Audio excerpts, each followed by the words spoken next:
you think about back then, like Chris Candido was a cruiserweight That's and he was crazy. 220. That's And it's crazy. like, I'm 230 pounds. You know Yeah. what I mean? It's like I'm not much. It's 230, 235. So it'd be a way different time. But instead I'm like clearly in the heavyweight category these days.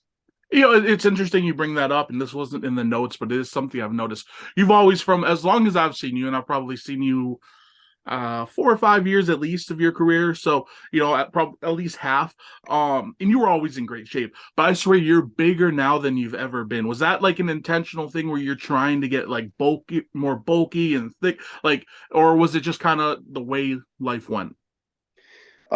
So if you go back to before I started wrestling, in college I was really large, but I basically I grew up a chunky and a fat kid.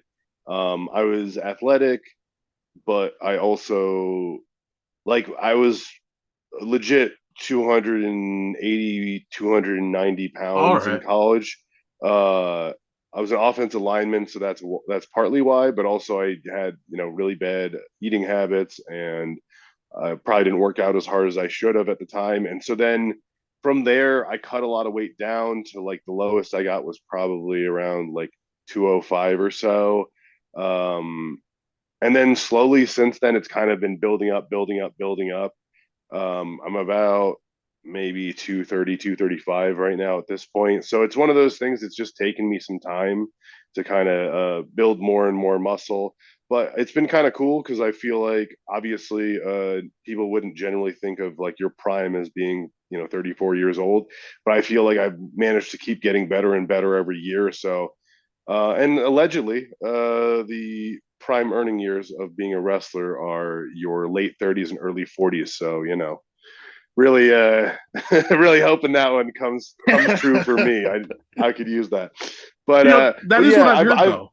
yeah, that is yeah, it makes sense because you're still maybe athletically you're not in your absolute prime, but you are enough close enough, and then you kind of like learn it's like Floyd Mayweather like late in his career where he knew all the wily tricks, where Hmm. even if his athleticism was an 8 or a 9 out of 10 compared to a 10 or 11 before, he knew all the different like tricks of the trade and how to be well rounded. It's like you learn how to really perform and work to a crowd and all that kind of stuff. So I don't know, I think it's my goal personally is to be an active wrestler until I'm 50. We'll see. We'll see if that actually happens and how creaky my body is at that point. But I would really like to stay in good shape and stay active, like as in not just wrestling once or twice a year, as in being an active participant in wrestling quite often. So I want to keep my body in good shape. I want to work hard. I care about working out. I enjoy it obviously for the wrestling side too, but it's also like to be corny about it, about like every other meathead, it's my therapy. So Hey, it's awesome that you're doing it, and the work is very evident to anybody who's been following you. So you're doing something right, that's for sure. thank you.